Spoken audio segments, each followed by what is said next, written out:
لله وكفى والصلاة والسلام على نبيه المصطفى سيدنا محمد وعلى آله أولي الفضل والوفاء.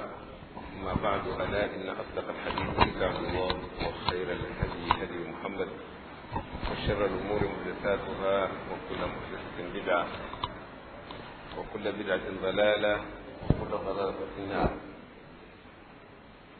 Ndugu, assalamu alaikum warahmatullahi wabarakatuh. Sikuketi kwenye kiti hiki leo kwa kuwa ni kiti changu, ni kiti cha mwingine, na mimi mmekiazima kwa muda mfupi, si kwa sababu ya kumkaribisha atakayetuzungumzia alodhamiria kutuzungumzia, kwa sababu mtu hukaribishwa mahala ambapo ni pageni na yeye, lakini yeye twaweza kusema ni kwao hapa, ni kwake hapa, kwa sababu msikiti ni nyumba ya Kiislamu na aliyekuja ni Muislamu na atakayetuzungumzia ya Kiislamu. Kwa hivyo hakuna udharura wa kwamba tumkaribishe tuelezee yeye nani. Yeye ni ndugu yenu Muislamu, وبالإسلام نتعارف وبالإسلام نتعامل. nimeomba niwe na mukaddima katika mazungumzo atakayezungumzia mtoto wetu Yusuf. Mungu ampe umri mrefu na nguvu za kumwezesha kuelezea ndugu zake Waislamu kila ambalo ni la Kiislamu linalohitajia kuzungumzwa. Nafikiri Muislamu alipo hivi sasa yuwajitayarisha na kujizatiti kwa sababu ya mwezi mtukufu wa Ramadhani. Mimi katika mukaddima wangu nitayagusia hayo yakiafikiana na yatakayozungumzwa fabiha wa neema. Ikiwa ni nyongeza katika atakayozungumziwa, vile vile itakuwa nimemsaidia mwanangu Yusuf. Mwezi wa Ramadhani kila mmoja ameusifu kwa sifa zake. Kuna shair aliusifu mwezi wa Ramadhani akasema, Ramadhanu shahrul birri wal hasanat, shahrut tuqa wal fadli was sadaqat, shahrun bihi tasfu an-nufusu min al-adha bitilawati al-Qur'ani wad da'wat. Haya ni katika yalosemwa na walouona mwezi wa Ramadhani, wakausoma mwezi wa Ramadhani wataka nini. Wakasema, Ramadhanu shahrul birri wal hasanat, Ramadhani ni mwezi wa mema, mwezi wa imani na mambo mema. Shahrut tuqa wal fadli was sadaqat, ni mwezi wa utaji Mungu na watu kuwafadhili wengine kwa kutoa sadaka na mambo mengine ambayo ni mema. Shahrun bihi tasfu nufusu min al-adha, ni mwezi ambao nafsi zitasafika na kila la uchafu bitilawati al-Qur'ani wad da'wat, kwa kusoma Qur'ani, kuleta azkar ambazo zimewekwa na sharia, kuleta dua, mtu kujiombea mwenyewe na kumwombea kila ndugu yake Muislamu.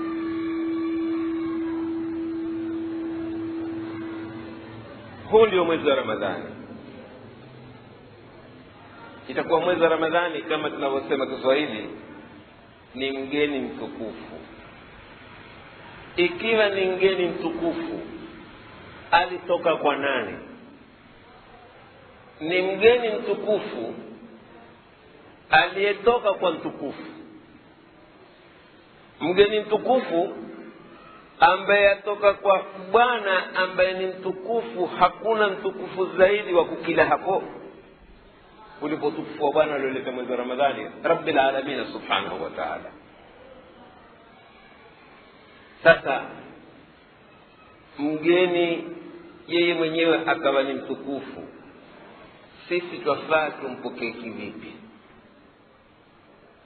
Kisha mgeni yule akawa atoka kwa Bwana ambaye huyo Bwana aliyomleta mgeni yule naye ni mtukufu. Yafaa sasa sisi Waislamu mgeni kama ule tumpe heshima ya kiasi gani? Masahaba wa Bwana Mtume sallallahu alaihi wasallam wametufundisha namna akumpokea mgeni wa watukufu. Kisa cha sahaba alimpokea mgeni wa Bwana Mtume sallallahu alaihi wasallam baada ya Bwana Mtume kuwa nyumbani sina cha kumtayarishia mgeni huu, auliza masahaba, nani ambaye atamchukua mgeni wangu? Nafikiri wengi walikuwa ni hahihu, kila mmoja hana cha kumfanyia, ila bwana mmoja akasema mimi. Na huyo aliyekubali kumchukua mgeni wa Bwana Mtume sallallahu alaihi wasallam, na yeye vile vile ilikuwa nyumbani hakuna kitu, kilichoko ni chakula chake na mke wake na wanawe. Akaona tukishirikiana na mgeni wa Bwana Mtume hatakushanjaa. Amweleza mke wake, kuna mgeni wa Bwana Mtume amekuja. Akamwambia, lakini sasa wajua mume wangu, kilichoko ni chakula cha wana na nini. Akamwambia, la, wewe tukiingia mahala pakula lazima taa. Mgeni akaingia na mwenyeji wake na mama mwenye nyumba, na yeye akazima taa. Ikawa yule mwenyeji sasa hujifanya kama yuwala wala yehali. Mgeni wa Bwana Mtume sallallahu alaihi wasallam kwa chakula kile akala mpaka akashiba. Mwenye nyumba na wanavyomuhusu wakalala njaa, wakajinyima wao. Lakini mgeni kwa kuwa ni mgeni wa Bwana Mtume, ni mgeni wa heshima, akaona kwamba afadhali ashibe yeye, sisi tusishibe. Ama pokezi ya mgeni mwema tuliofundishwa na sahaba huu, na Mtume sallallahu alaihi wasallam akawaiwatizama yale kama namna ambaye ametiliwa kanda ya video, huyatizama kwenye kanda ya video kana kwamba na Mtume sallallahu alaihi wasallam uko pamoja na wao. Lakini wewe Muislamu, katika Ramadhani Mwenyezi Mungu subhanahu wa ta'ala, kulingana na ilivyopokewa na Bwana Mtume sallallahu alaihi wasallam, asema as-sawmu li wa ana ajzi bihi. Ina maana Mwenyezi Mungu akwambia, mgeni huu ambaye nyinyi mwamngojea ni mgeni wangu Rabbul Alamin. Sasa Ramadhani ni mwezi mtukufu, alioleta ni Mwenyezi Mungu. Mwenyezi Mungu ataka mkubali mgeni wake, mpokee mgeni wake. Sasa mgeni wa Mwenyezi Mungu subhanahu wa ta'ala hupokewa kivipi? Ni mgeni wa taa. Tumetayarisha taa kiasi gani ya kwamba baada ya wiki moja tuna Ramadhani itakuja, tuipokee kwa taa ya aina gani? Au tutayarisha maasiya ya kupokelea mwezi wa Ramadhani ili tutamfurahisha Mwenyezi Mungu? Mwenyezi Mungu hufurahishwa na maasiya. Mtume Muhammad sallallahu alaihi wasallam atafurahisha na maasiya. Mwezi wa Ramadhani mueleweshewa, itakuwa sisi tuna faida kupokea mwezi wa Ramadhani kwa maasiya? Tumejizatiti, tumejipanga kiasi gani? Kila mmoja ajua. Kuna watu waliotuambia kwamba mwezi wa Ramadhani tuupokee ovyo tunavyotaka sisi, si atakavyo Mtume, si atakavyo Mwenyezi Mungu. Na sisi wenyewe tukayakinisha kwamba huu anayetushawishi ambaye ni mbaya kwetu ni mwema, kwa sababu lau kama tungekuwa ni wema, huu ambaye ametushawishi kwamba sisi mgeni wa Mungu tusimpokee sawa sawa, hatungemfuata. kwa sababu Mwenyezi Mungu asema inna ibadi laysa lak alayhim sultan. Anatushawishi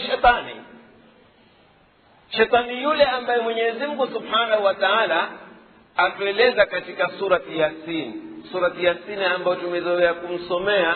Hata mtu ikiwa sasa yuwafa yuwatoka ulimwenguni, kutoka watu wakantafuta mtu wa kumsomea Yasini, na ikiwa hakupata mtu wa kumsomea Yasini wasema amekufa vibaya, hakupata mtu wa kumsomea Yasini, kana kwamba yale utakayokumwambia yatamfaa tena, hana lolote la kufanya. Mwenyezi Mungu asema nini? alam ahad ilaykum ya bani adam alla ta'budu ash-shaytana innahu lakum aduwwun mubin wa an i'buduni hadha siratun mustaqim wa laqad dhalla minkum jibillan katiran afalam takunu taqilun. Mwenyezi Mungu akufafanulia asati ametukua kwako mwana adam kwamba usimfuate shetani. Njia ya sawa ni hii, fuata njia ya sawa. Wewe bwana wewe, huwa amewaharibia wengi na wewe sio kukuharibia, lakini kila Muislamu alipo, kila mwanadamu alipo, ameamua kwamba yeye hawezi kukata uhusiano wake na shetani. Kwa mapokezi yetu ya Ramadhani, matayarisho yetu ya Ramadhani si matayarisho yale ambayo ya Kiislamu. Kila mmoja hapa mwenye pajero atengeza pajero yake kwenda kupokea mwezi wa Ramadhani, asikuwa na pajero ndio kukodisha gari ndio kupokea mwezi wa Ramadhani.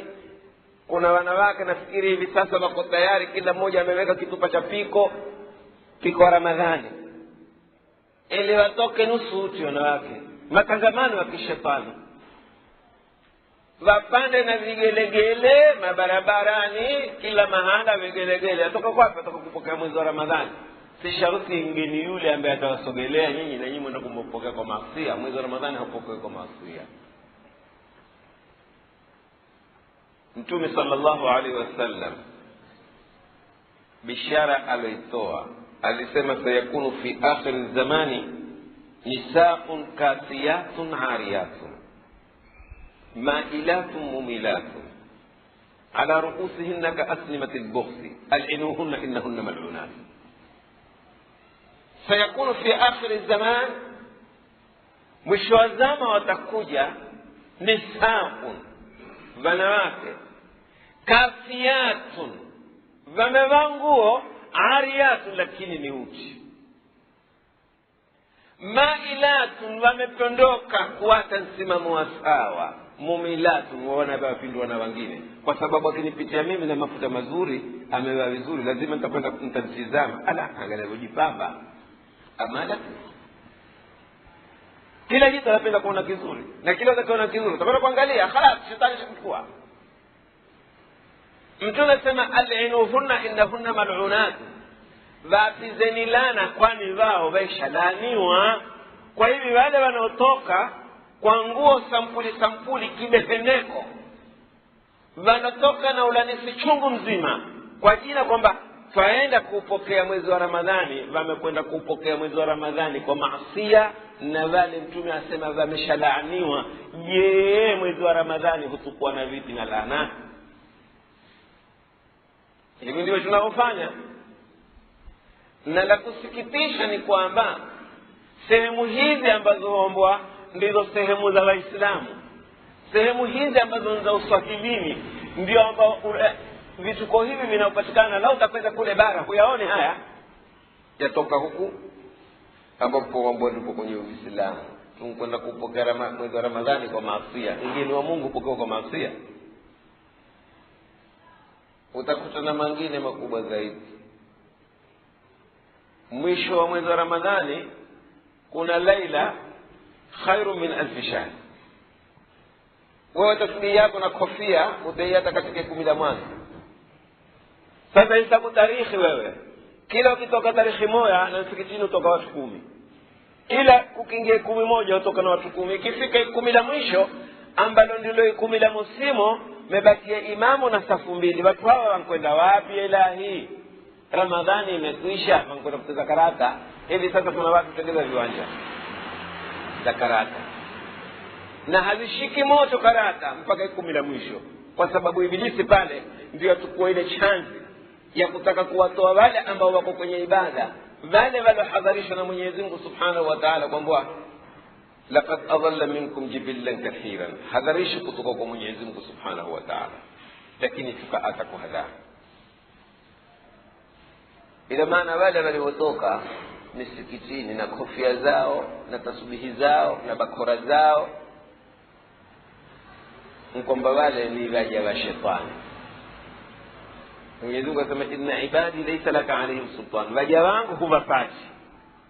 Ina maana basi zile safu mbili zilizobakia msikitini 10 la mwisho ndivyo ibadullah, na wale waliotoka ni ibadu shetani. Sasa muislamu jichagulie mwenyewe baina ibadatillah wa ibadatu shetani, baina ya kuwa ni mja wa Mwenyezi Mungu ubaki msikitini vishawishi za kishetani visikuathiri, au ubaki ni mja wa shetani 10 la mwisho likija na wewe unakwenda kwa shekhe lako shetani. Aktafi bihadha alqadri, sitaki kumkatia mwenyewe mwenye muhadhir saa zake. Mungu awafidishe, alifidishe na mimi kwa haya matatu nilizungumza. Assalamu alaykum. السلام عليكم ورحمة الله وبركاته. إن الحمد لله نحمده ونستعينه ونستغفره ونعوذ بالله من شرور أنفسنا ومن سيئات أعمالنا، من يهده الله فلا مضل له ومن يضلل فلا هادي له، وأشهد أن لا إله إلا الله وحده لا شريك له، وأشهد أن محمدا عبده ورسوله صلى الله عليه وعلى آله وصحبه وسلم تسليما كثيرا. أما بعد، baada kumshukuru Mwenyezi Mungu Subhanahu wa Ta'ala na kumtakia rehema na amani mtume wetu Muhammad sallallahu alayhi wasallam, tutaendelea na muhadhara kwa unwan kaifa نستعد ونستقبل شهر رمضان، namna gani tutajiandaa na tutaupokea mwezi mtukufu wa Ramadhan.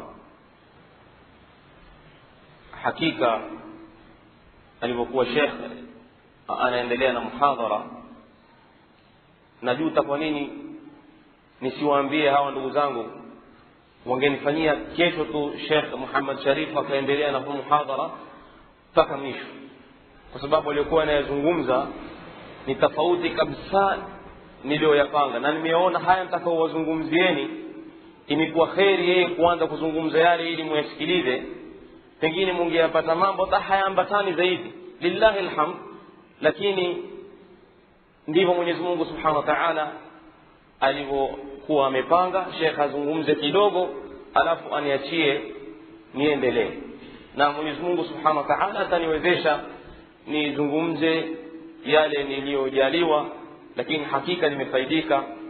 Kama vile Sheikh alivyosema, kama atakao yazungumza kuna mengine ambayo mimi sitawazungumza atakuwa amenisaidia, na lillahi alhamdu amenisaidia kiasi fulani, amefungua mabongo yetu, na sasa hivi haya nitakaowapa insha Allah Ta'ala yatamiminika vizuri, kwa sababu Sheikh ameshaanza kutufungulia mlango. Ni kama kwamba ameniambia sasa hivi endelea, yani hamna tena dhiki, sasa hivi wewe teremka tu.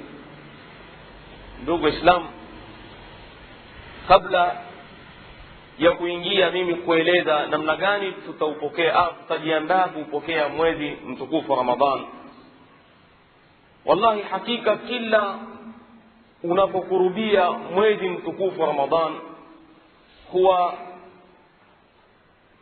tuna huzuni kiasi fulani pale tunapofikiria au tunapoangalia namna gani huu mwezi ulikuwa ukiwajia wale wema waliotangulia, na namna gani mwezi huu hutujia sisi umma wa leo.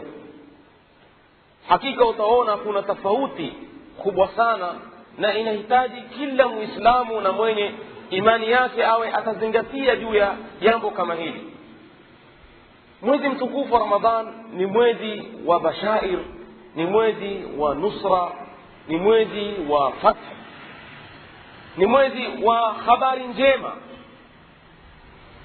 Ama wale waliotangulia, faqad hamala ilayhim Ramadhan anba'u an-nasr wal bashair, Ramadhani ilikuwa yawaletea habari njema njema za kufurahisha na nusra. Hamala ilayhim Ramadan intisaru almuslimin fi ghazwat Badr. Ramadhan iliwaletea wale wema waliotangulia habari kama hii ya kunusurika Waislamu katika vita vya Badr, vita vya kwanza kabisa, vita ambavyo ni vya kufarikisha yani baina ya haki na batil. Allah subhanahu wa ta'ala haqqaqa Allah fiha في هذه المعركة نصرا مؤزرا للمسلمين. حمل إليهم رمضان أنباء فتح مكة. رمضان inawajia wale wema waliotangulia na habari njema ya Mtume sallallahu alaihi wasallam kukomboa Makka. Akaingia Makka na jeshi la 10,000 katika masahaba wake Mtume sallallahu alaihi wasallam. Hamala ilayhim Ramadan intisaru almuslimina fi Hittin. Hakika Ramadhani zao zilikuwa zawajia na umma uko katika izza na uko katika maendeleo na uko katika furaha. Ama Ramadhanun fina, ama Ramadhani katika umma huu wetu wa leo unatujia na habari za kusikitisha, unatujia tukiwa katika maafa, dhiki, tukiwa katika mateso. Yani Ramadhani twazipokea, twaaga miezi kadha, yani miaka ingia miaka toka, basi habari ni hizi tu. Leo zaidi ya miaka zaidi ya 50 tupokea mwezi mtukufu Ramadhan, tukiuaga na tupata habari za kusikitisha kutoka ndugu zetu Filistini. Ramadhan miaka mitatu iliyopita kama mara 2-3 tumeupokea mwezi kama huu na kuuaga, na huko yanayoendelea Afghanistan ni uvamizi wa Marekani kwa ndugu zetu Waislamu, akaua maelfu ya watu, kuvunja majumba, na hizi ndizo habari ambazo tuzipata katika mwezi huu mtukufu Ramadhan. Tunaupokea kisampuli hii tukiwa hali hii, na tunauaga na unarudi tena tuupokea tukiwa hali zetu ni zile zile au labda zaidi kuwa mbaya. Mwaka jana na mwaka huu Ramadhan tumeupokea na tumeuaga, na hivi tuupokea tena, na habari zinazoendelea sasa hivi au habari zinazotujia ni uvamizi wa Marekani tena kuvamia ardhi al-khilafa Iraq. Na hivi ninavyowaambieni waanguka watu subhanallah, wanawake kwa wanaume kwa watoto, Iraq na Palestina 10 watu wanauliwa. Kwa hivyo tukifikiria haya huwa hatuna budi kwanza tuuombe udhuru mwezi kama huu mtukufu. Tusema udhuran ya Ramadhan au ma'dhiratan ya Ramadhan. Tuomba udhuru kwa sababu sivyo ulivyokuwa ukipokelewa huu mwezi na wema waliotangulia.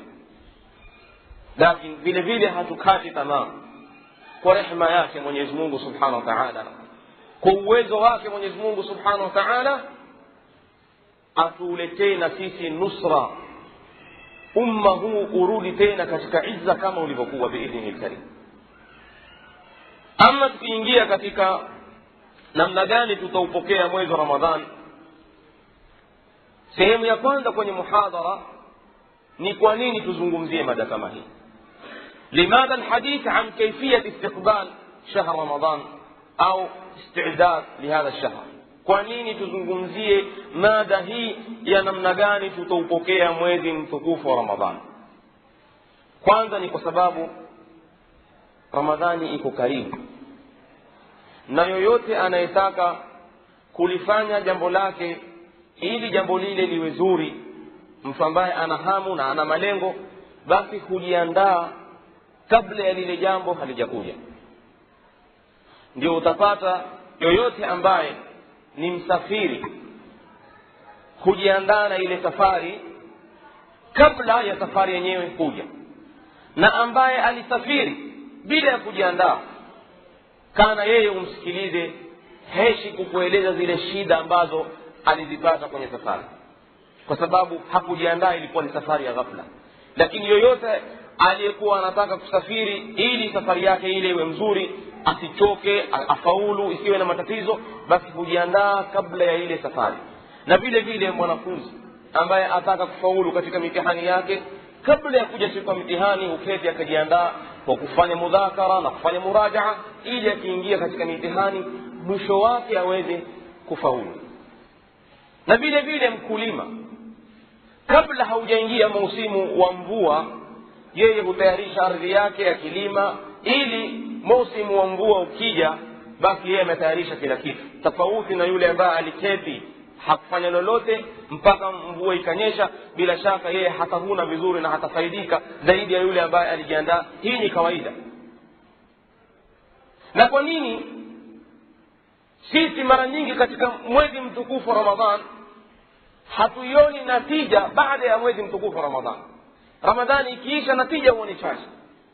Natija ni nini? Natija ni kwamba baada ya huu mwezi kuisha, ilikuwa sisi yatakikana tuwe wacha Mungu, kwa sababu tulikuwa tumetoka kwenye college inaomfundisha mwanadamu ucha Mungu.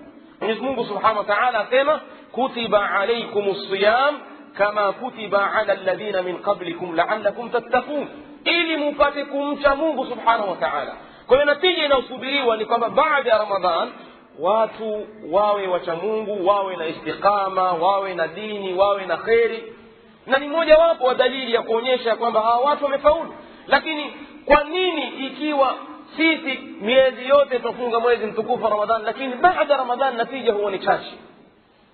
Kwa sababu hata wale tuliowaona wamepata salah na kheri na wamehudhuria kwenye madarasa na kusali tarawih, Sheikh anasema hata haya maovu hayadhihiri baada ya Ramadhan, yanapatikana 10 la mwisho. 10 la mwisho watu wanaanza kupungua na kubaki msikitini watu wachache. Kwa nini? Mmoja yanayochangia haya ni kwa sababu sisi hatukujiandaa. Na siku zote ikiwa kuna wanafunzi wawili, mmoja alifanya mudhakara na murajaa juu ya masomo yake akisubiri mtihani, na mmoja asifanye lolote, kisha wakaingia kwenye kaa ya mtihani, wote wawili wakafanya, natija bila shaka bora huwa yatarajiwa ni kwa yule anayefanya istidad. Na yule ambaye hafanya istidad yoyote mara nyingi huwa atarajiwa kufeli. Ndio sisi leo Ramadhani zaingia na zaisha na natija huwa ni chache, kwa sababu Ramadhani ilivyokuwa yaja sisi hatukupokea huu mwezi mtukufu wa Ramadhani na kujiandaa vilivyo au ninaostahiki Muislamu ajiandae katika kupokea mwezi huu mtukufu wa Ramadhani. Ndio natija ikawa ni sampuli hii, natija ambayo haifurahishi. Alafu ikiwa mwanadamu ajiandaa, pengine msimu wa biashara fulani, atajiandaa afungue biashara kama ile, awarisili mali yake, anunue mali, akwambia kwa sababu Disemba inaingia ni mwezi wa biashara nyingi, kujiandaa kabla ya kuja ule mwezi. Na huyu ni talibu dunia, huyu atafuta ulimwengu. Kwa nini huyu anayetafuta janna asiwe yeye ndiye anastahili zaidi ajiandae?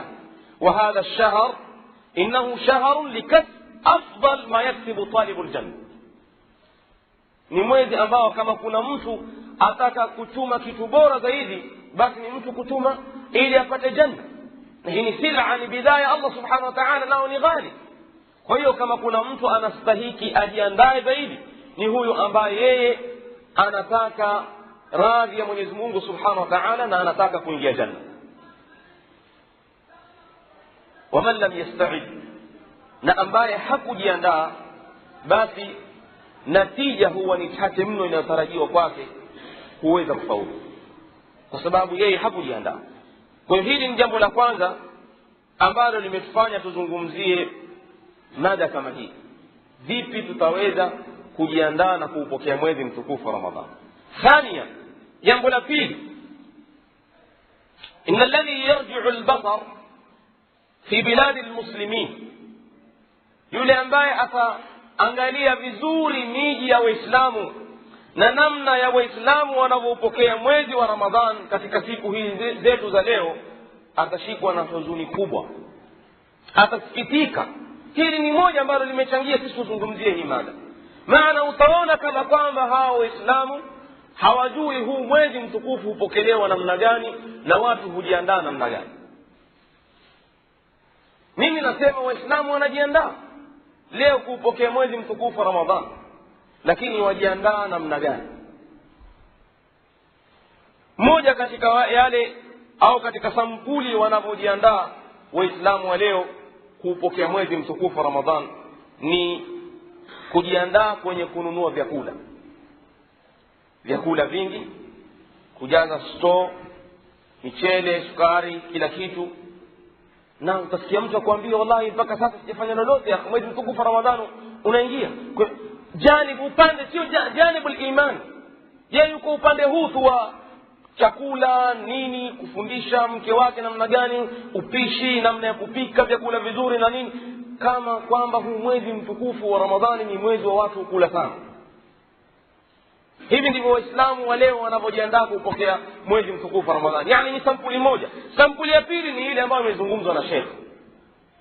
Watu hujiandaa kwa kumuasi Mungu subhanahu wa ta'ala, tunaoita mifungo. Watu wanaita mifungo kwa sababu wanasema wanaupokea mwezi wa Ramadhani. Lakini tuangalie yale yanayofanywa ndugu zangu Waislamu, si mambo yanayofanywa na Muislamu. Licha kuupokea mwezi mtukufu wa Ramadhani, hata katika miezi mingine, mitangamano baina ya wanaume na wanawake, ulevi wa kila kampuli, watu kujaa katika vilabu vya uchafu na upuzi, na kukesha mpaka siku ya pili, kwenda mahali ambapo Muislamu hafai kwenda. Haya yote yanatokea kwa Waislamu na wote wanazungumza lugha ya kwamba tunaupokea mwezi mtukufu wa Ramadhani. Sampuli nyingine vile vile Sheikh ameitaja, mwezi huu ni mwezi, sasa hivi tayari watu wanaanza kununua vifaa vya michezo maalum, michezo tofauti. Sasa hivi watu watanunua karata, sasa hivi watu watanunua bao ya keram, sasa hivi draft, sasa hivi dumna. Subhanallah, tumeufanya mwezi huu wa Ramadhani ni mwezi wa michezo. Na haya yote husikia akizungumzwa na watu katika miezi mingine, lakini tuone tu mwezi mtukufu wa Ramadhani unakurubia, hata yule aliyekuwa si mraibu wa michezo kama hii na yeye ataingia. Sasa hivi kila mmoja anaandaa yeye, na wallahi alazim utapata Waislamu hata wakitaka kuukumbuka mwezi mtukufu wa Ramadhani hawaukumbuki kwa kheri, hukumbuka mambo kama haya. Hata baada ya Ramadhani tasikia mtu akwambia wallahi Ramadhani bwana ina raha yake. Na ina raha yake nini? Labda wewe utadhania atazungumza wallahi kuna qiyamul layl, sala tarawih, undugu na Uislamu, watu kutembeleana, kupelekeana futari.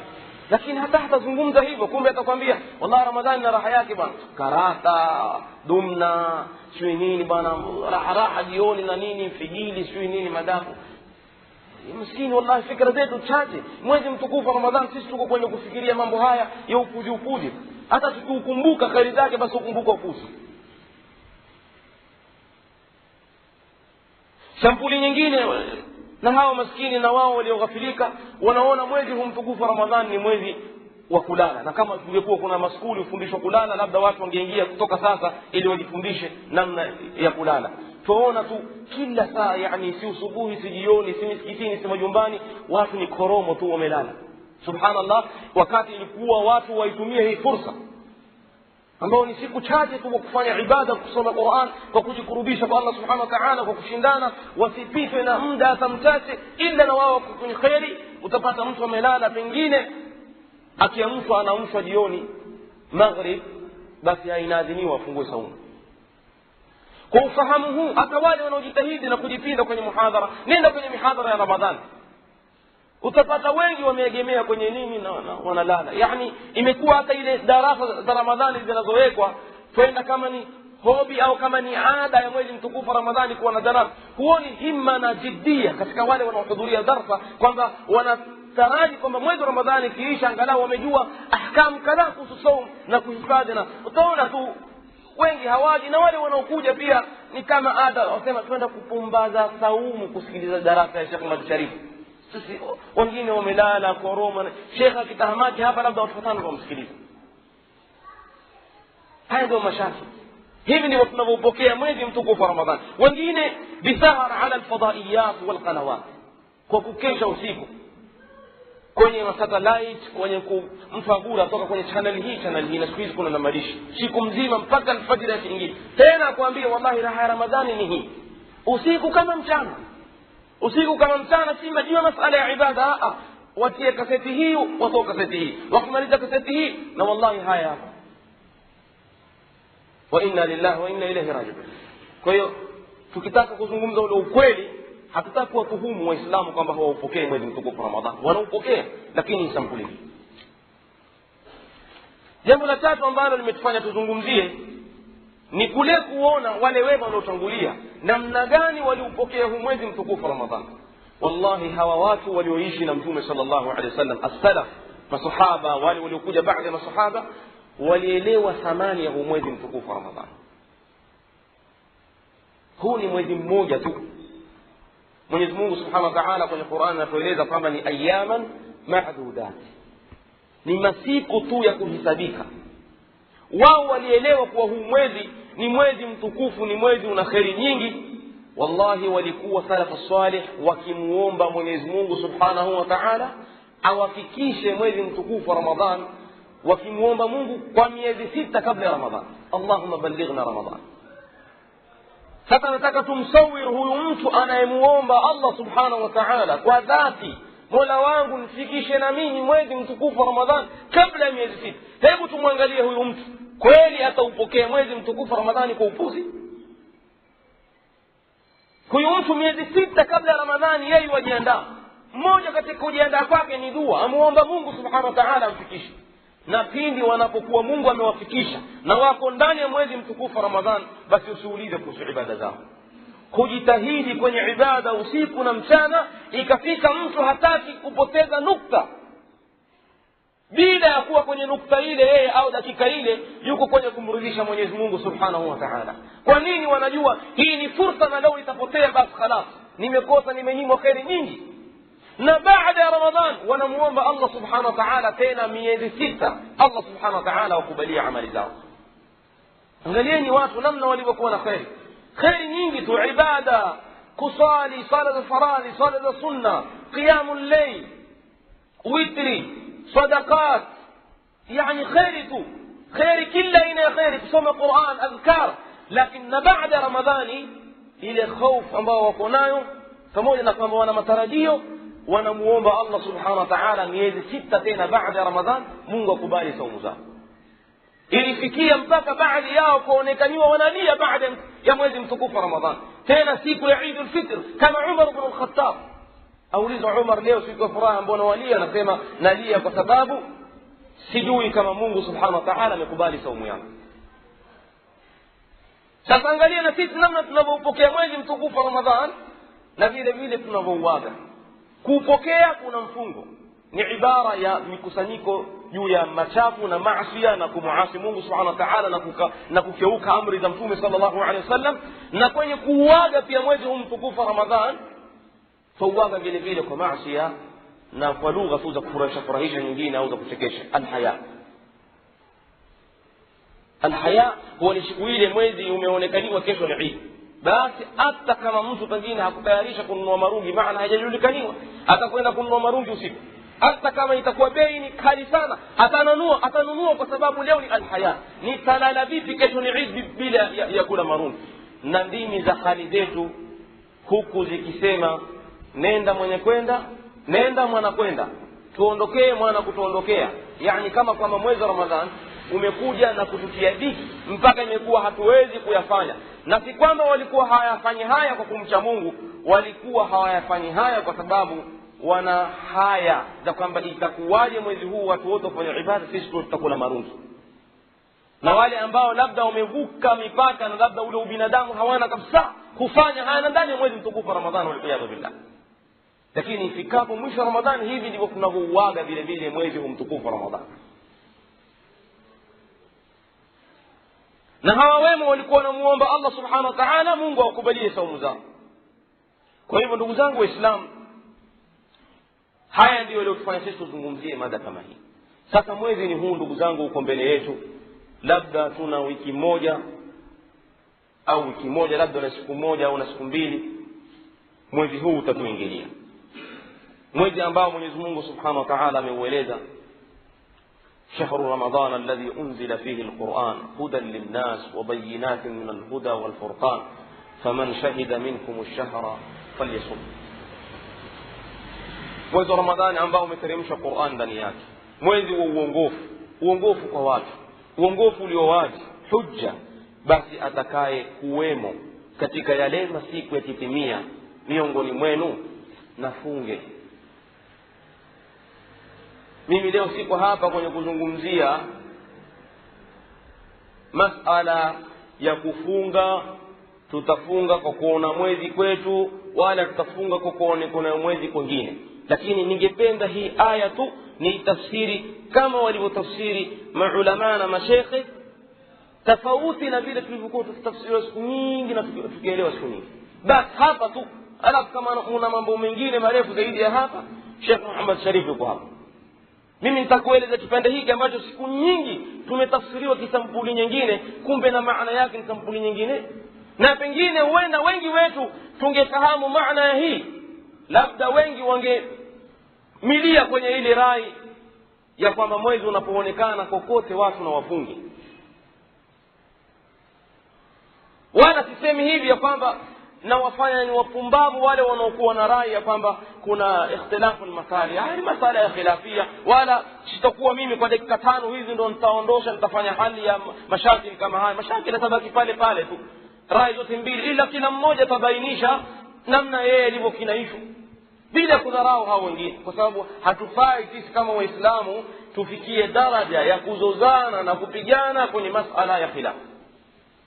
Lakini hii aya tu Mwenyezi Mungu Subhanahu wa Ta'ala baada ya kueleza mwezi mtukufu Ramadhan kuwa ni mwezi ulioteremsha Qur'ani, ni mwezi uongofu kwa watu, anasema faman shahida minkum ash-shahra falyasum.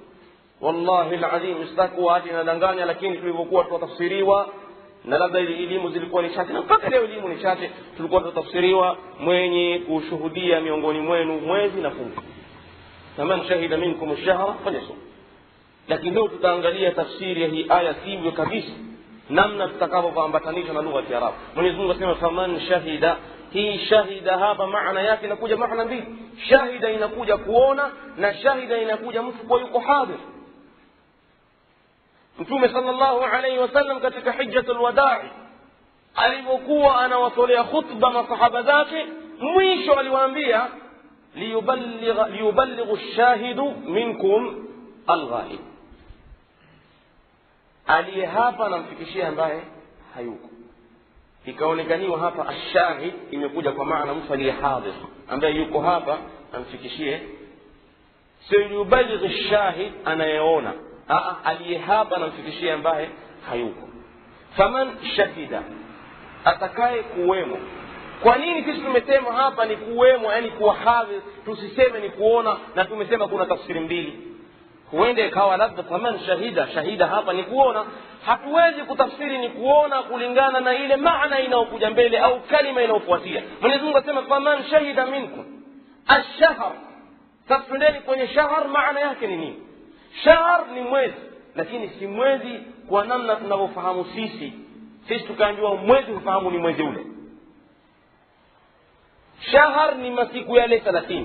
Yale masiku 30 kwa lugha ya Kiarabu huitwa shahr.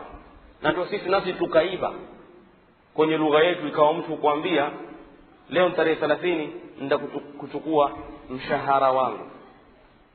Na tuliposikizana kazi hii ni kwamba mimi nikifanya kazi baada ya siku 30 nipewe kitu chochote. Nenda kuchukua nini? Mshahara. Sasa shahr kwa lugha ya Kiarabu ni zile siku 30 ambao huwa siku 30 zile zimepewa jina. Na Mwenyezi Mungu Subhanahu wa Ta'ala anasema ni Qur'ani, inna iddatash shuhuri, idadi ya miezi. Kwa hiyo hapa inaonekana kwamba si mwezi huu, ni masiku yale. Kwa sababu ikiwa ni mwezi huu, Mungu asema inna iddatash shuhur, idadi ya miezi. Kwani huu mwezi ulio mbinguni ni miezi mingapi? Si ni mmoja? Ni mmoja pekee yake.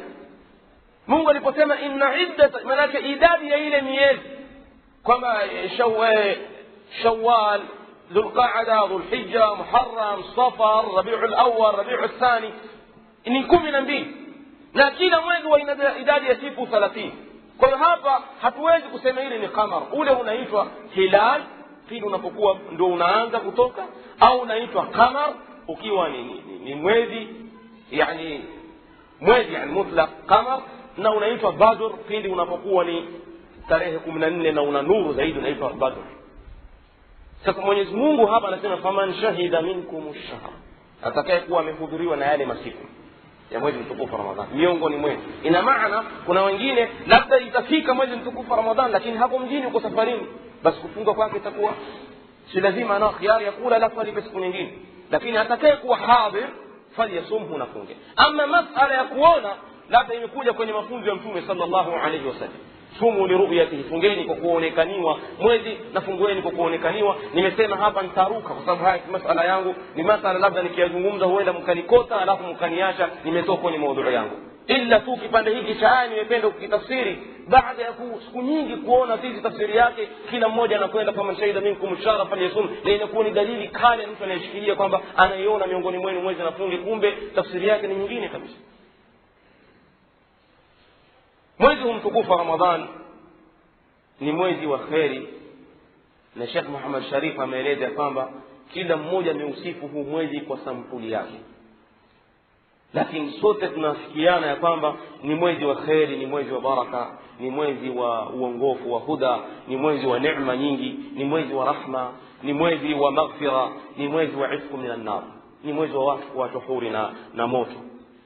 Asema Mtume sallallahu alayhi wasallam, idha kana awwalu laylatin min shahr Ramadan, unapokuwa usiku wa mwanzo katika mwezi huu mtukufu Ramadhan, sufidat ash-shayatin, kufungwa wale mashaitani, wa maradat al-jinn, na wale majini walioasi, wa ghulqat abwabu an-nar, na hufungwa milango ya moto, falam yuftah minha babun, wala haufunguliwi mlango hata mmoja, wa futihat abwabu al-janna, na hufunguliwa milango ya pepo, falam yughlaq minha bab, wala haufungi mlango hata mmoja, wa yunadi munadi, na huita mwenye kuita kila usiku, ya baghi alkhair aqbil, ewe mwenye kutaka kheri njoo kurubia kwenye kuyatekeleza na kutenda yale mema, wa ya baghi ashar aqsir, na ewe mwenye kutaka ya shari punguza shari zako. Kama kwamba Mwenyezi Mungu anatueleza kwamba huu si mwezi wa watu kufanya shari, ewe mwenye kufanya shari punguza shari zako. Walillah utaqa'u minan nar, na Mwenyezi Mungu ana wale anaowaacha huru katika mwezi huu mtukufu Ramadhan, wadhalika kulla layla, na hilo jambo la kuwachwa huru watu na moto kila usiku, Mtume sana anasema ni kila usiku, yani Mungu Subhanahu wa Ta'ala ana watu kadha anawaacha huru na jahannam, jambo ambalo linamfanya kila Muislamu awe na hamu na awe na shauku na kutarajia kwamba huenda na yeye afanywe ni mmoja katika wale ambao Mwenyezi Mungu Subhanahu wa Ta'ala atawaacha huru na jahannam. Ndugu Waislamu, hizi zote ni kheri na falah na fauz, na mwenye kufaulu kwenye mwezi huu mtukufu ni yule mwenye kujitahidi katika ibada na akafunga haki ya kufunga, akafunga funga ambayo itamfikisha kwenye lile lengo, la'allakum tattaqun, ili mpate kumcha Mungu Subhanahu wa Ta'ala. Mwanadamu anapokuwa ameacha kula yake kwa amri ya Mungu, ameacha kunywa yake kwa amri ya Mungu, ameacha shahawa zake kwa amri ya Mungu, hii ni takwa, huu ndio ucha Mungu. Sasa ikiwa kweli wewe umeacha haya yote kwa ajili ya kumcha Mungu, imanan wa ihtisaban, si kwa ajili ya msimu huu na wewe umefuata tu, kwa ajili ya ada, basi viungo vyako wote na vifunge, sio kula peke yake, na macho yako nao na yafunge yasiangalie haram, na masikio yako nao yafunge yasisikilize ya haram, na mkono wako nao na ufunge yasishike cha haram, na miguu yako ifunge isende kwa haram, na tumbo lako lifunge isile la haram. Maana kama wewe kweli umefunga kwa ajili ya kumcha Mungu Subhanahu wa Ta'ala, hapa ndipo pale tutakapopata natija, na huyu hakika ndiye atakayefaulu katika huu mwezi mtukufu Ramadhan. Akajitahidi kuswali swala za faradhi, na kujitahidi kuswali swala za sunna, akajitahidi kutoa zaka za faradhi vile vile na sadaqa za tatawu na khairi nyinginezo, hata yakuna min alfaizin, mpaka awe ni miongoni mwa wale wenye kufaulu katika mwezi kama huu. Wal khasir wal mahrum, na yule mwenye kukhasirika na yule mwenye kunyimwa hakika khairi za mwezi huu mtukufu Ramadhan ni wale waliocheza, ni wale waliofanya upuzi katika huu mwezi mtukufu Ramadhan siku chache tu, ayaman ma'dudat, wakashindwa kujua thamani yake, wakawa watafuata hawa ya nafsi zao, wafanye ya kuridhisha nafsi zao, waache amri za Mungu. Na kama labda wamefunga, basi iwe kufunga kwao hawakufaidika na lolote isipokuwa ni kule kuwa ameacha kula yake na ameacha kunywa yake peke yake, lakini na mengine yote alikuwa akiyafanya hana lolote. Huyu ndiye aliyehasirika.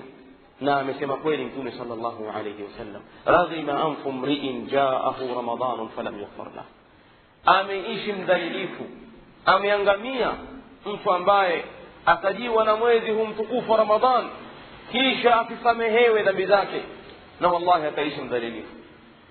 Mwezi huu ndugu zangu Waislamu, ambao tumeueleza kheri zake, rahma, neema, maghfira, itqu minan nar, mwezi ambao mashaitani umefungwa, mwezi milango ya janna iko wazi, mwezi milango ya moto imefungwa.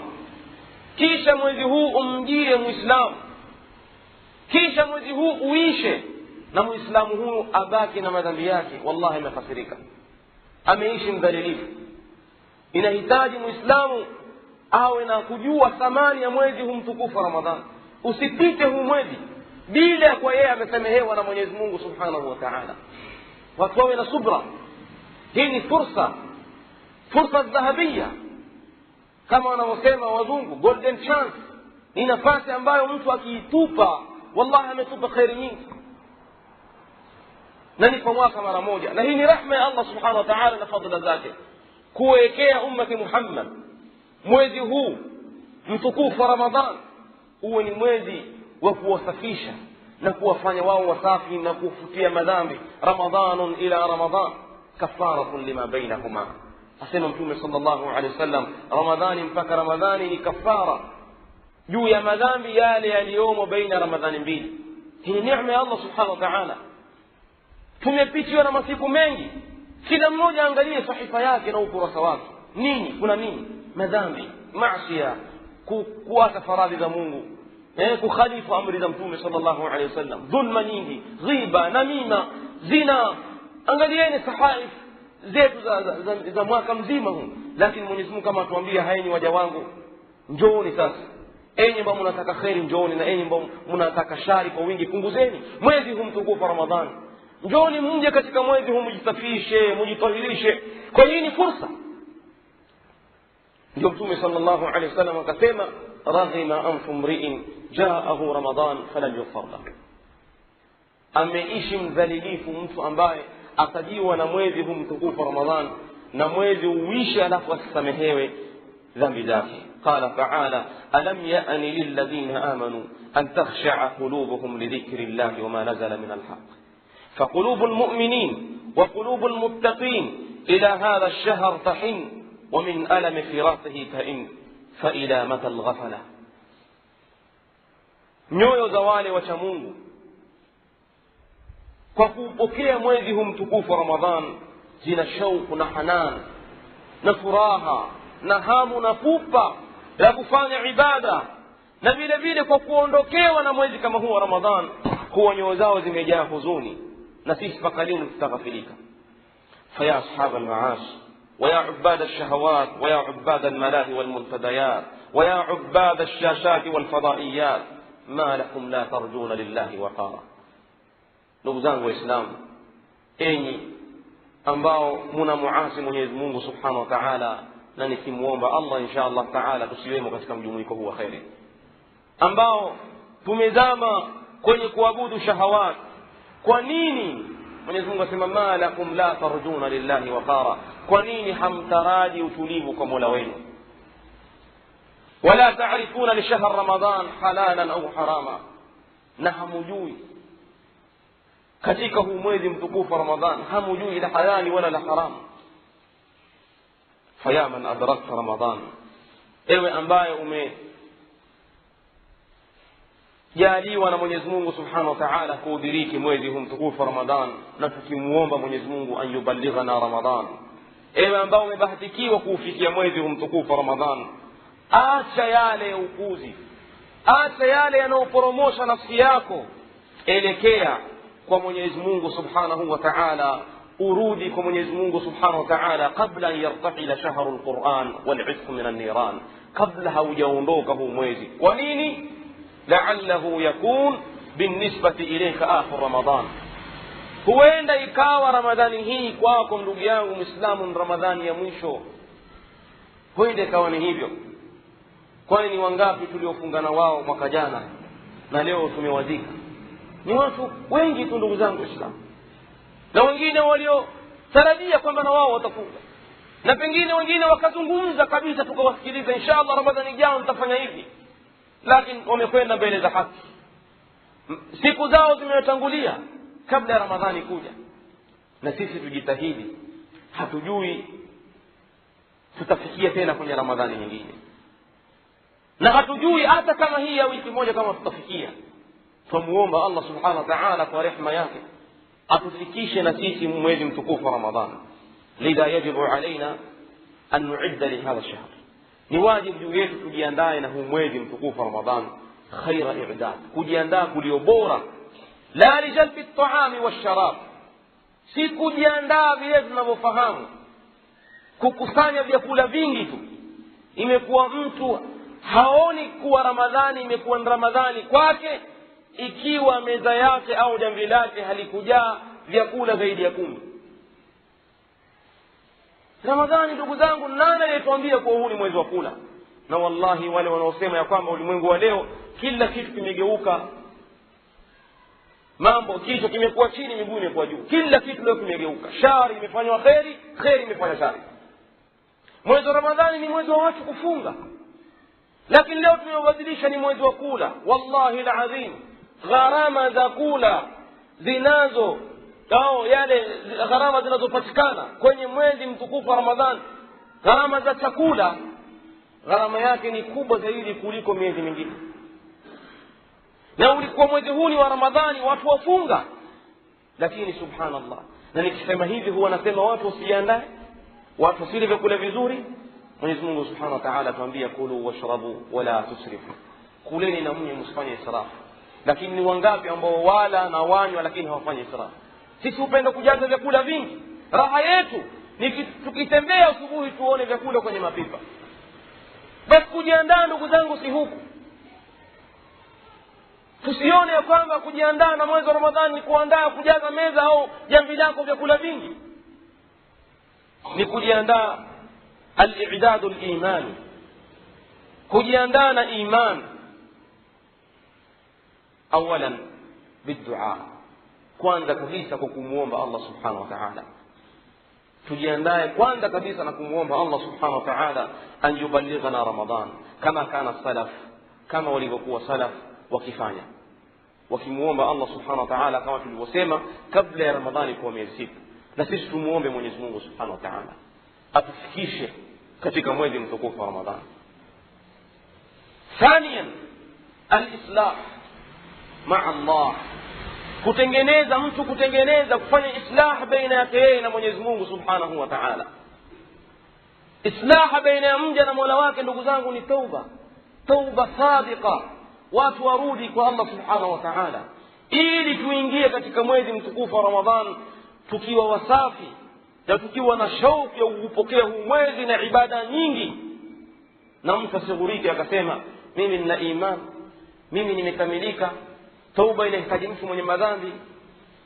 La wa kalla. Mwenyezi Mungu subhanahu wa ta'ala sema ya ayyuhalladhina amanu tubu ila Allahi tawbatan nasuha. Alipokuwa anazungumzia ili watu watubia, aliwazungumzia waumini, enyi mlioamini tubieni kwa Mwenyezi Mungu subhanahu wa ta'ala.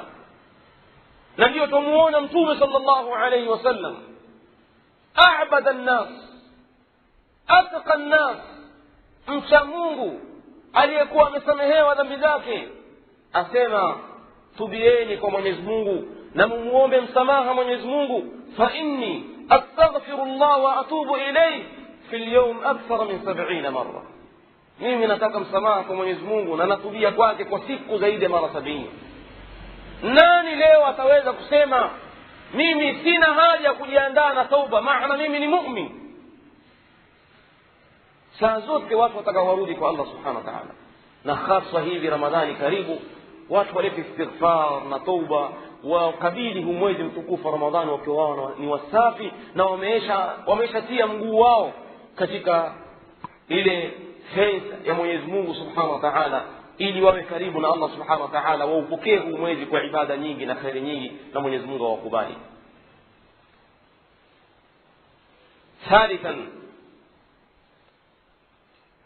biislah ma'a ibadillah, kwa kufanya islah, kutengeneza mwanadamu alaka yake na waja wa Mwenyezi Mungu, akianza kwa jamaa zake, akianza kwa arham, ndugu zake, familia yake, baba zake, wajomba zake, shangazi zake, alafu majirani, ndugu waislamu kwa jumla, salamatu sadr, vifua vyetu viwe safi, havina chuki, havina balaa. Iko hadithi katika sahihu at-targhib wa at-tarhib ya kwamba Mwenyezi Mungu Subhanahu wa Ta'ala huwachungulia waja wake katika mwezi huu wa Shaaban, akiwasamehe viumbe vyake illa mushrik, na mtu ambaye ana shahana, ana ugomvi, ana chuki, ana bughdha, ameweka mafundo kwenye moyo wake na ndugu zake Waislamu. Mwezi huu mtukufu wa Ramadhani ataka utuingilie tukiwa sisi tuishi kama ni ndugu. Kama una vita ama uteti na ndugu yako Muislamu, sameheaneni, na mbora ni yule anayemwanzia mwenzake salamu. Safisha moyo wako. wala yahillu limuslimin an yahjura akahu almuslim fawqa 3 ayyam, na Muislamu haifai kumngura Muislamu mwenzake zaidi ya siku 3. Hata katika mwezi huu mtukufu wa Ramadhani ni fursa ya watu kutumia nafasi nyingi tu za kualikana majumbani, za kualikana ili zile chuki ziondoke. Mtume anasema sallallahu alaihi wasallam, haifai kwa Muislamu kumngura Muislamu mwenzake zaidi ya siku 3. Ukiangalia haya maneno ya Mtume sallallahu alaihi wasallam ni kama kwamba iko nafasi ya kukosana siku 3. Haifai kwa Muislamu kumngura Muislamu mwenzake zaidi ya siku 3. Kwa nini Mtume sallallahu alaihi wasallam asiseme haifai kwa Muislamu kumngura Muislamu mwenzake hata siku 1, lakini anasema haifai zaidi ya siku 3? Mtume sallallahu alaihi wasallam hataki kuwafanya hawa watu ni malaika. Mtume sallallahu alaihi wasallam anajaribu kutufahamisha ya kwamba kukosana kuko na kugombana kuko na kuwakiana vitu kwenye roho pia yapatikana, na haya yalipatikana kwa wale waliolelewa na Mtume sallallahu alaihi wasallam. Ilitokea baadhi sahaba na sahaba wakawa kidogo wanashahana baina yao, lakini ndio watu wakiteta watete tu. Sisi hatutaki kuwafanya watu malaika, wala hatutaki kusema kwa nini watu wagombana. La kugombana watu, ndugu zangu Waislamu, si la kustajabisha wala si la kuvuka mipaka, lakini pale inapokuwa watu wakigombana inakuwa ndiyo njia ya watu kutengana na bila ya kupatikana islaha baina yao. Angalia Mwenyezi Mungu Subhanahu wa Ta'ala asema nini kwenye Qur'ani: la khayra fi kathirin min najwaakum illa man amara bi sadaqatin au ma'rufin au islahin baina an-nas. Angalia Mwenyezi Mungu alivyokuza jambo la islah. Kama hatutakosana islaha ni nini? Lakini kukosana kuko, na ndio Waswahili nao wakazungumza sijui kasi na mtungi haziache kugongana.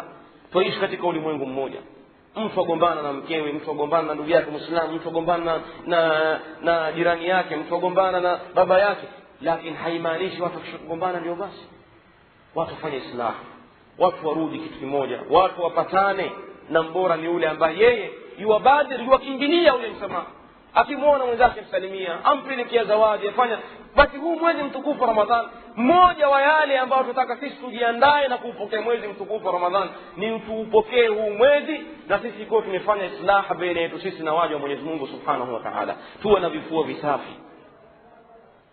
Jambo la 4 ni kuupokea mwezi mtukufu wa Ramadhani kwa nia njema na kwa kuazimia, pamoja na kuambatanisha azma hii na nia khalisa, ikhlas, kwamba naupokea huu mwezi mtukufu wa Ramadhani kwa ajili ya Allah Subhanahu wa Ta'ala, na naazimia insha Allah nitafunga siku 30 biidhni al-karim, na nitasali sala za faradhi kwa jamaa na sala za sunna, nitafanya qiyamul layl, nitasoma Qur'ani insha Allah misahafu 5 au 10 au kwa uchache msahafu mmoja, adhkaru sabah wal masa, nitajikurubisha na khairi, nitatoa sadaqat.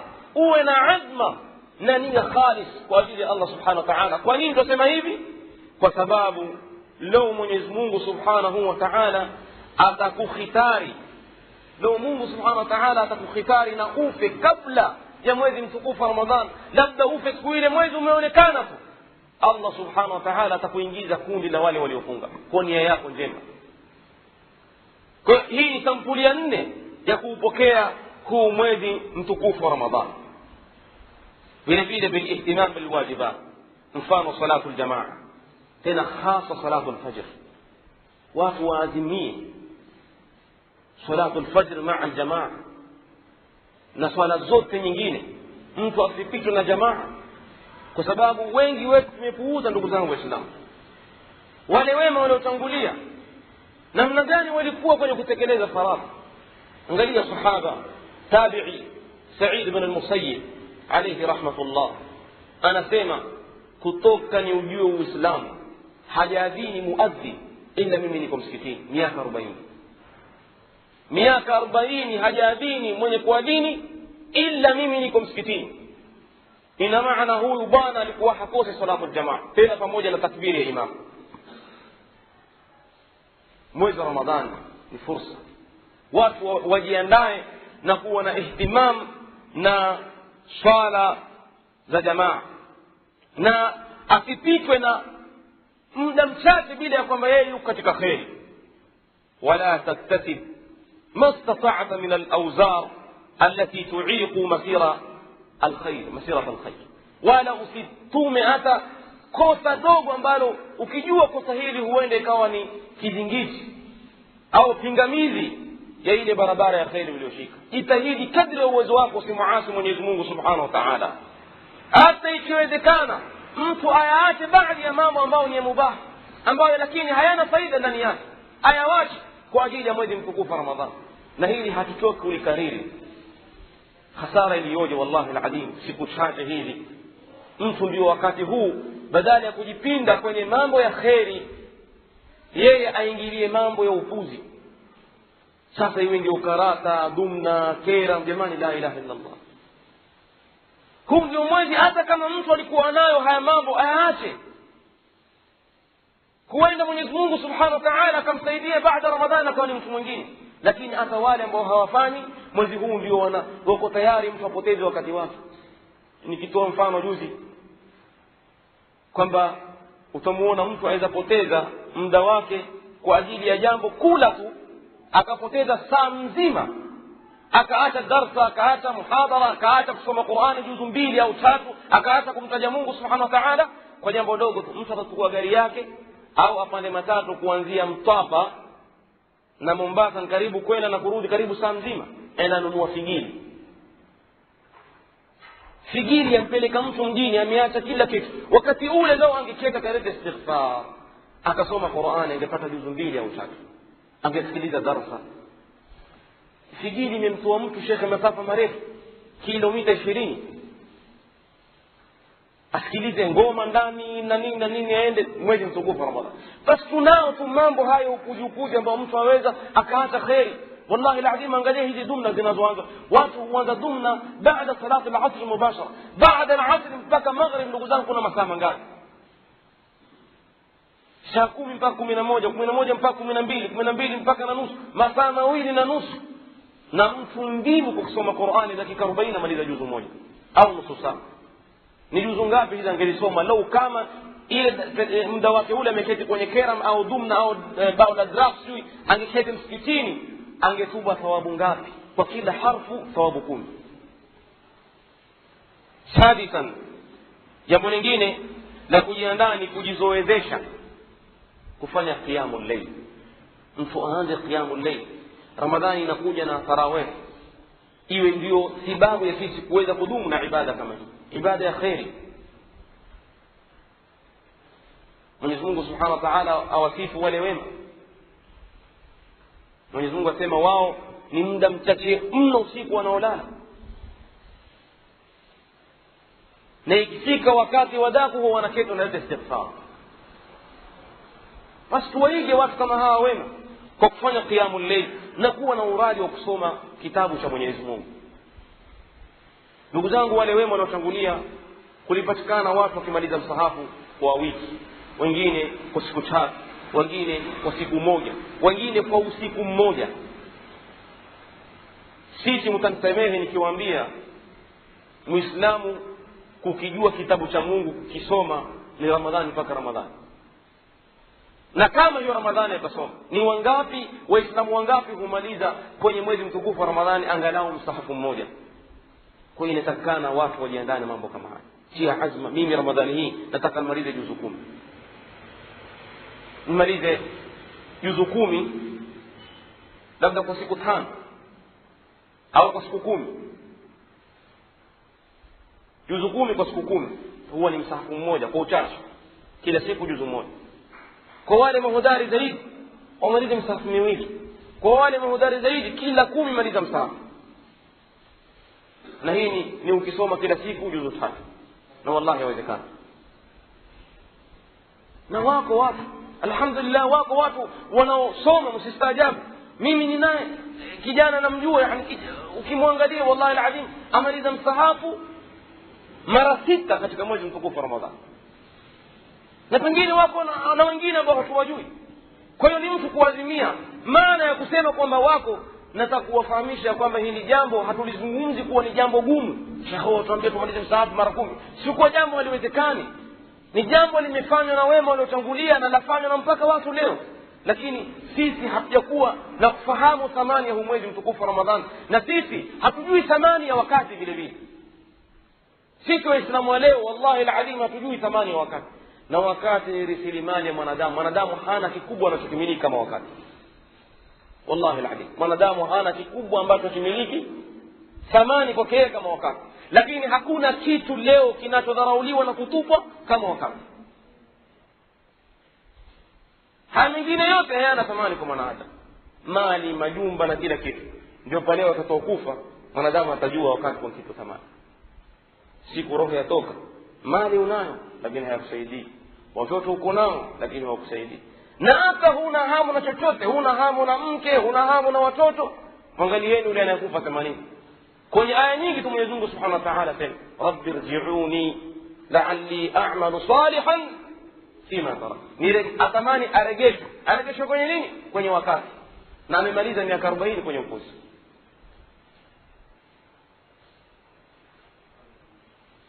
Mwenyezi Mungu asema tena kwenye aya nyingine laula akhartani ila ajalin qarib, unicheleweshe na mimi muda mchache tu. Subhanallah, miaka 80 amepewa.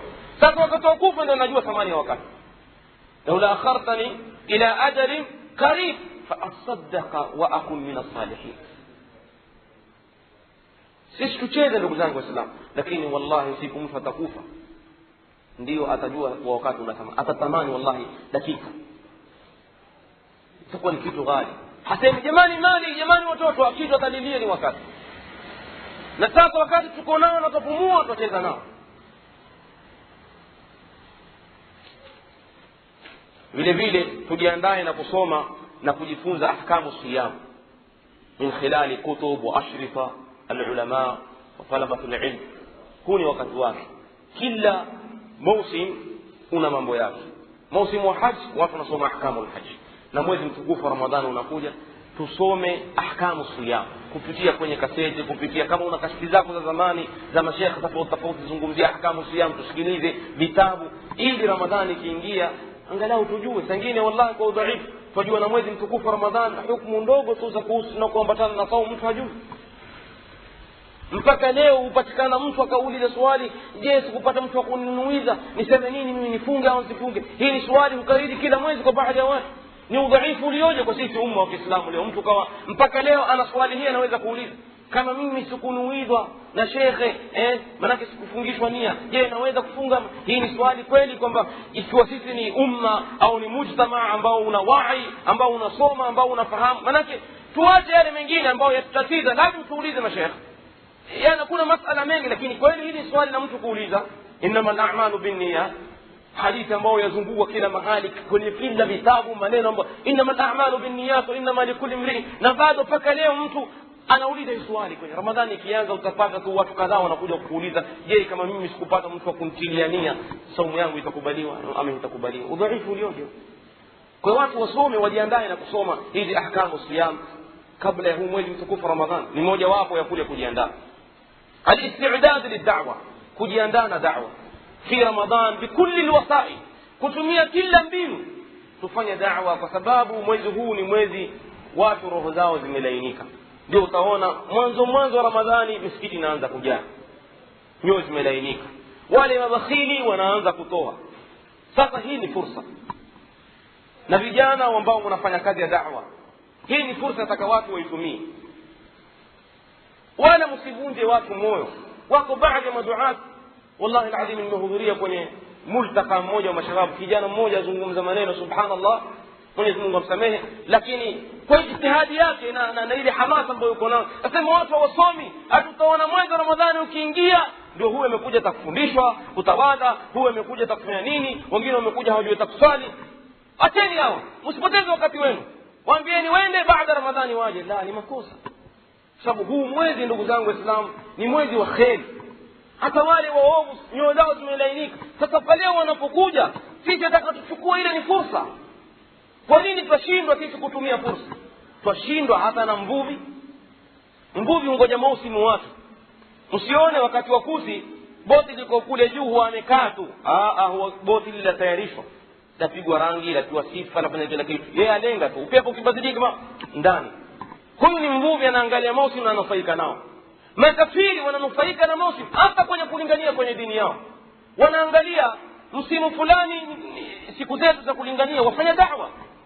Lakini ajabu kwa Uislamu, huu ni mwezi kama mtu ana mkewe labda hata kusikiliza amri zake, atumie fursa kwenye mwezi huu mtukufu Ramadhani, amtie kwenye laini. Ikiwa ni mke, mumewe labda ni mvutaji sigara, mlaji marungi, hiwe ni fursa. Ramadhani kiisha mume wangu asifanye tena haya. Ikiwa ni jirani yako, hiwe ni fursa. Mashabab barabarani wavutaji unga na nini, jaribu kukaa na wao karibu, kwa sababu wewe tumia kama huu ni wakati, leo utatoka basi utapata wakati mwingine laini. Waingie 20 au 40 kwenye msikiti, Ramadhani ikiisha watoke 20, watabaki 20. Waingie 100, inshallah Ramadhani ikiisha watoke 50, lakini watabaki 50. Tutumie fursa kama hii. Angalieni makafiri wanavyotumia fursa. Mwaka huu juzi World Cup, hata kwenye internet mashaka wengi wameeleza, wale waliposhinda Brazil walichukua kombe, waliposhinda tu walivua zile fulana zao rangi yelo, walipovua ndani walikuwa wamevaa fulana nyeupe zimeandikwa nini? We belong to Jesus, Jesus love you. Mimi sitaki kuzungumza kizungu mnicheke maana sikijui hilo. We belong to Jesus, yani nahnu nantami ila Isa, Isa yuhibbukum. Kwa nini hawa wafanya hivi? Wallahi alazim, wallahi thumma wallahi ya ikhwani, hawa watu wallahi ni da'wa wanafanya kuwafanyia mamilioni ya watu walio katika uwanja ule na walio katika mativi ulimwengu mzima, maana wanaojua wao wanapendwa. Na Muislamu akitoka anaambia hawapendi, atakuwa sema urongo. Hawa wapendwa hata na Waislamu. Sasa mtu ukiwa yeye apendwa, sasa pale ni msimu wake ule wa kupendwa zaidi. Kama mtu ampenda Ronaldo, siku atakaa kwenye ile mechi Ronaldo acheza, hamu yake yote atakumwangalia yule, yeye roho yake yote amempa Ronaldo. Na dalili ya kwamba tuwapenda, muangalieni kijana anapoathirika na mchezaji au mchezaji sinema au nani, muangalie kwenye madhari yake. Anayempenda Ronaldo atamuona akivaa kama yeye, lazima atacheza boli, jazz, nyumbani hakosekani picha. Anayempenda Bob Marley kwa kuwa ni mwimbaji, utamuona na yeye mashallah nguo zake na rasta lazima yake na kofia ya rangi tatu ile na avute bangi na hasikilizi nyimbo nyingine, ndege tu. Na nyumbani ukienda kwenye chumba chake utapata posta mabandika picha za Bob Marley. Kwa upande mwingine mimi nitakusema tu kidogo, tusitoke kwenye maudhui kwamba hawa mapenzi yao juu ya hawa wanaowapenda wadhihirisha ukweli zaidi ya sisi tunadai kumpenda Mtume sallallahu alaihi wasallam. Tasema mapenzi yana alama, yani yana madhahir. Sisi hudai tu kumpenda Mtume sallallahu alaihi wasallam, lakini alama za kumpenda hatuna. Leo tutamweka hapa anayempenda Bob Marley na anayempenda Mtume sallallahu alaihi wasallam, tuweza kusema huyu anayempenda Bob Marley kweli yeye ni mkweli, ni mtu mkweli, hakika amempenda kwa moyo wake. Nini? Kwa sababu tumeona alama. Na huyu ampenda Mtume sallallahu alaihi wasallam kwa mdomo tu. Mtume aliyeka ndevu hataki ndevu. Mtume nguo zake zilikuwa wastani, hataki kuvaa nguo kama alivyovaa Mtume sallallahu alaihi wasallam. Mtume alikuwa ni mtu anafanya ibada nyingi, hataki kufanya ibada nyingi. Basi hata utamchunguza upande mwingine utawapata wale wanaopiga kelele za kumpenda sana Mtume sallallahu alaihi wasallam 80% wamkhalifu kwenye kila kitu. Afadhali huyu anayempenda Bob Marley. Jamani, tutoka hapa na tafsiri mzuri, nisije nikaambiwa msomaji maulidi amekuwa bora kuliko Bob Marley. Tuelewaneni vizuri. Nasema huyu anayempenda Bob Marley amedhihirisha mapenzi yake kikweli kuwa ampenda huyu bwana kwa alama yake. Na huyu anayedai kumpenda Mtume sallallahu alaihi wasallam hana alama hata moja kumpenda Mtume alayhi salatu wasallam.